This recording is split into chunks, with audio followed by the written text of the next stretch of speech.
Hello and welcome once again to our weekly Sunday school lesson. Glad you were able to join us on today. Hope you had a great week. I hope everything is going well for you guys. Glad to be back to help out and to teach you guys and share with you guys as well. So thank you for coming. We're on lesson number 8 for this month, and the lesson is entitled God Heals What's Broken. God heals what's broken. So we got an exciting lesson so we can share and learn. But before we get started, as always, we want to remind you guys we are still in this pandemic. So we want you to use social distancing, of course. Continue to wash your hands. Continue to mask up. Things are getting better. People are getting vaccinated. Maybe you guys, maybe your parents have gotten vaccinated, which is good.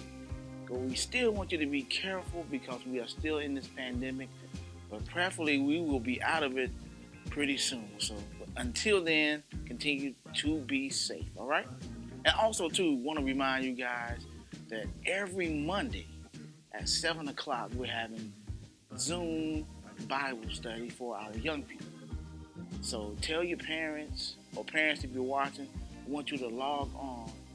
So go to the website and get the information so you guys can join us for our Monday Bible study for our young people. All right, it's going to start at 7 o'clock. Monday night Zoom for Bible study for our young people. All right, so thank you for coming. We're going to jump right into our lesson for today, and it's called God Heals What's Broken. And we're going to start, as we always do, with what's it all about. All right, here we go. If you have your books, you can read along with me as well. Right. It says, while cleaning and clearing out the attic, Miss Brown caught her daughter, Stacy, tossing a charm necklace into the trash. Isn't this the gift your friend Mimi gave you many years ago? Miss Brown inquired, retrieving the necklace from the trash. Former friend, Stacy clarified.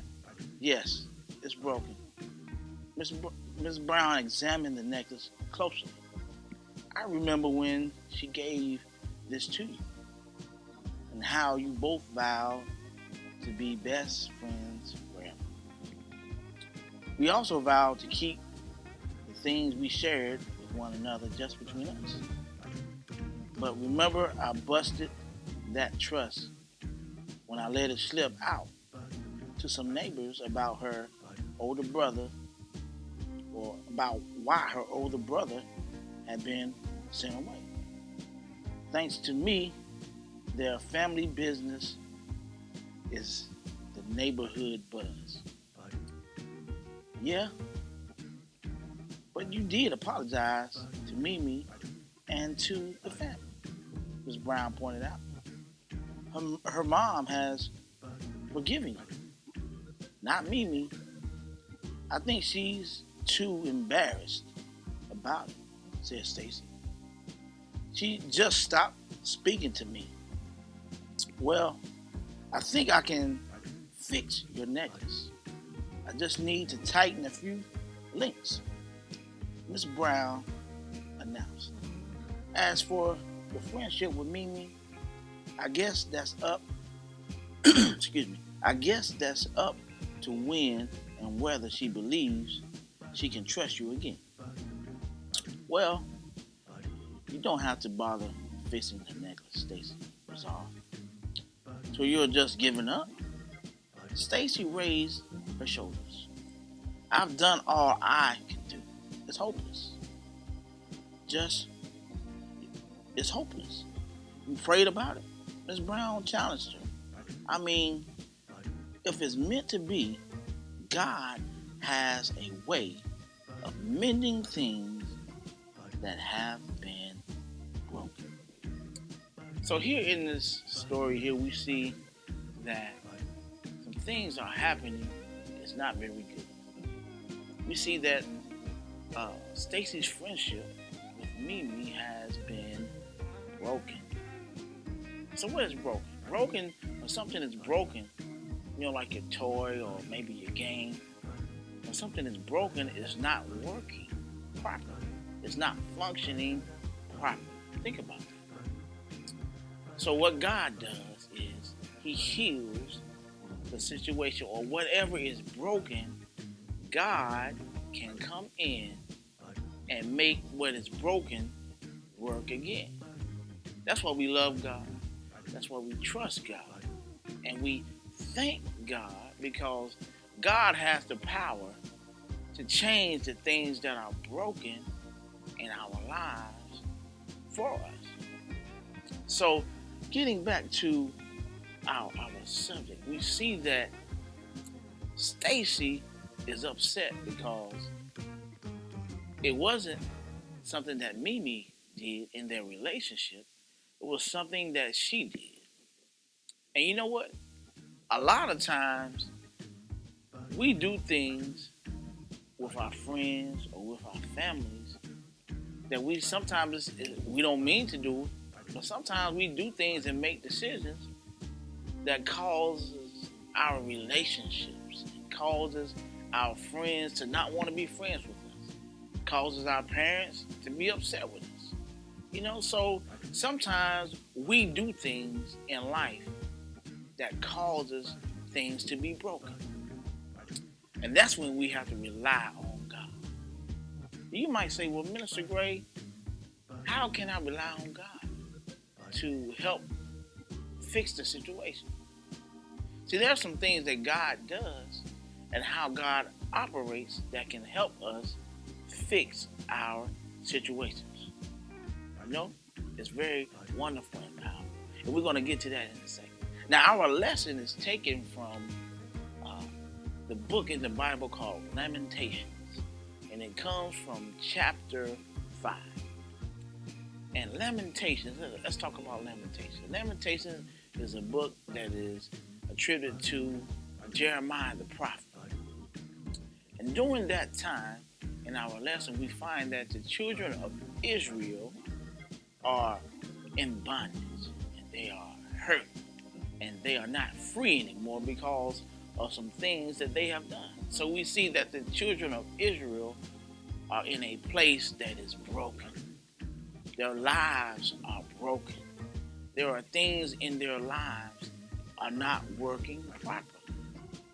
And the reason is that because they did not listen to the things of God, and because they didn't do the things of God, and they made certain decisions in their lives, certain things happened to them. And so now the things that were working good, now they are broken. So what does that tell us?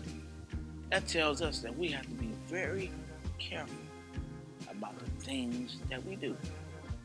Even at your ages, you have to begin to learn how to make good decisions. You know why? Because a lot of times the decisions that we make can cause things in our lives not to work properly like they should. So things in our lives that should work good is our relationship with our friends, our relationships with our family. For people like me who have a job, we have to make decisions on our job so things work properly on the job. So you guys have to learn. I want you guys to know and understand, even at your ages, you have to be very careful about the decisions that you make, because things could be working good and properly like they should. But if you don't make the right decision, then it can cause your life to be difficult. It can cause your life to be hard. It can cause certain things to happen to you. So now the children of Israel in Lamentations, as Jeremiah was the prophet, he was telling them, hey, you need to do the right thing. You need to do what God is telling you to do. Because if you continue to make these wrong decisions, then you're going to cause calamity. You're going to cause things to happen in your life, and it's going to cause your life to be broken. So now, I want to let you guys know that even though things happen, sometimes we make mistakes, and sometimes we make choices by accident, excuse me, and things don't work out the way we want them to. God still can help us. And you may be asking, well, how can God help us? There are a couple of ways that God comes in to heal the things that are broken in our lives. One way is that God will use you to help the situation. How about that? Well, how will God use you? I'll tell you how. There is times when you decide or you're deciding on what to do, and you hear a voice on the inside. And we call that our conscience. I want to let you know. When you hear that voice on the inside that says, hey, don't take that cookie out the cookie jar. You know your mom said, wait till dinner. Or that voice that says to you, don't play that game. You need to go ahead and do your homework. You know? That is God talking to you beforehand. So if you don't listen to God and then the situation is broken or something bad happens, if you will, then guess what? God will come right back around to you and give you instructions on what to do. You believe me? But let's look at the story. Here in the story, Mimi, she told the secret to the neighborhood. And everybody found out the information that she wasn't supposed to tell. But guess what happened? To heal the situation, to make things better, you know what Stacy did?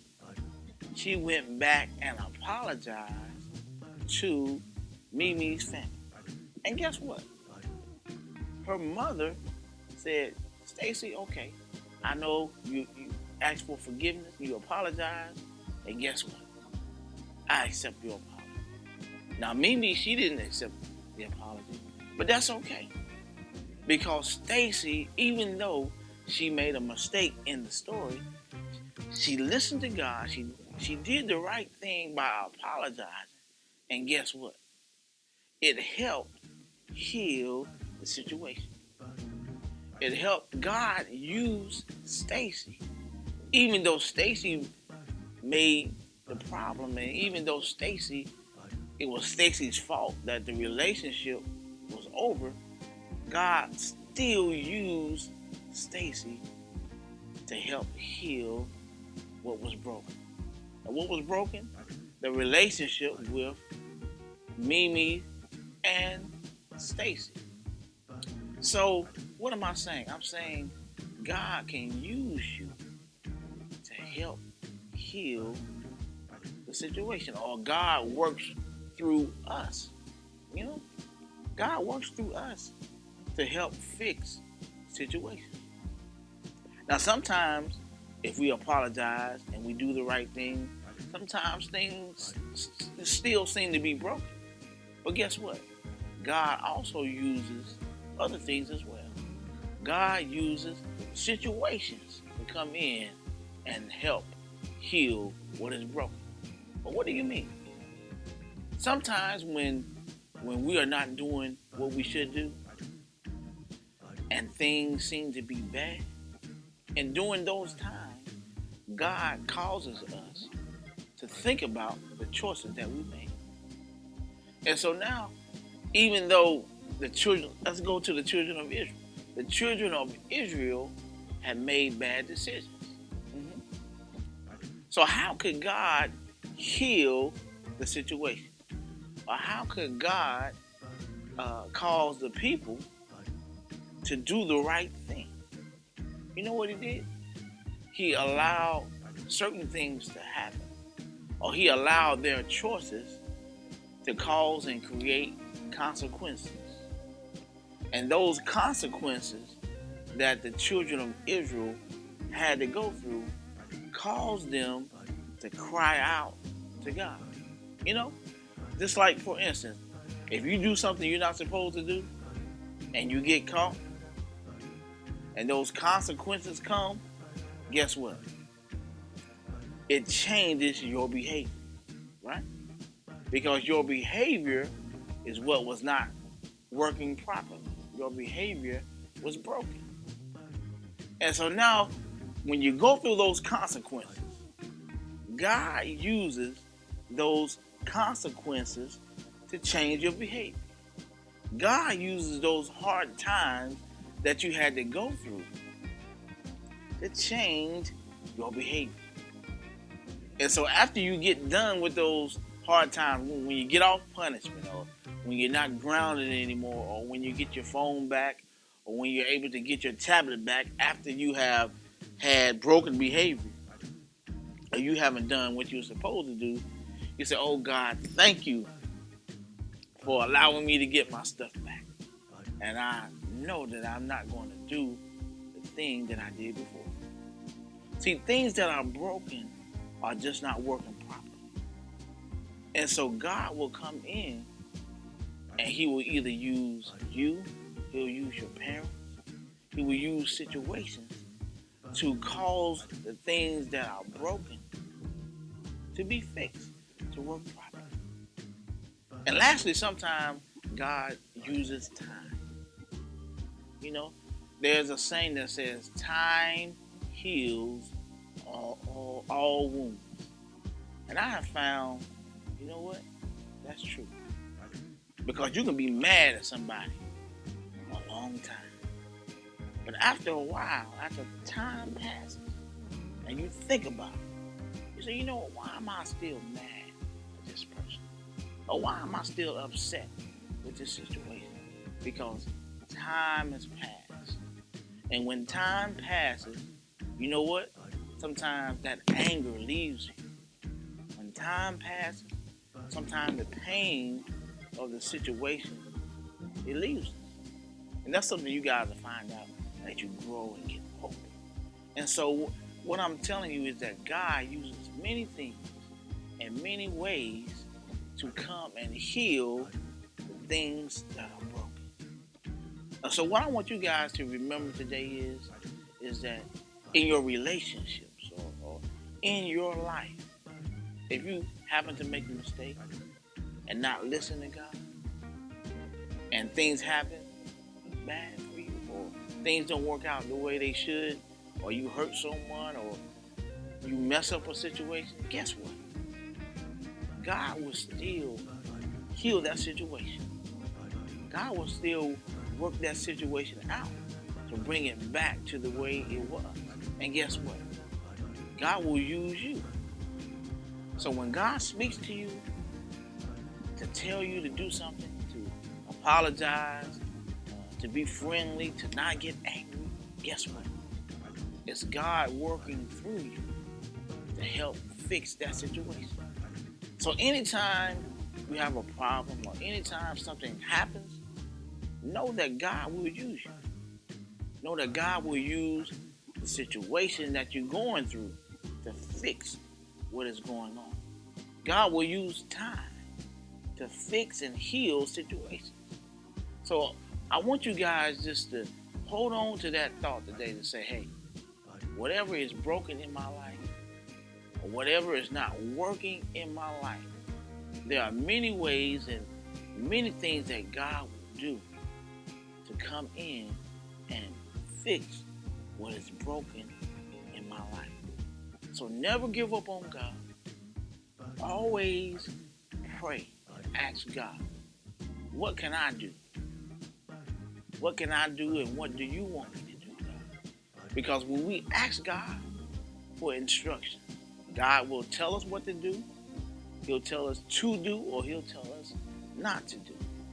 So as young people, I want you guys just to believe in God and know that whatever situation that's not working, whether you caused it or whether somebody else caused it, God has the power to come in and fix whatever is broken.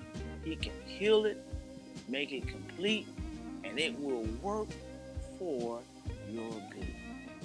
So I want you guys just to believe in God, hold on to that, and know that as God is with you, and continue to have that relationship with God, that whatever it is in your life that's broken, God will come in and heal what is broken.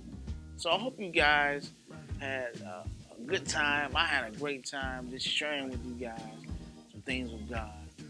And I hope that you will remember some of the things, but most importantly, remember that God will heal what is broken. So I hope you enjoyed yourself, and I hope that you will come back and join us again on next week for another Sunday school lesson. So be blessed and have a great week, and we'll see you next time. God bless you.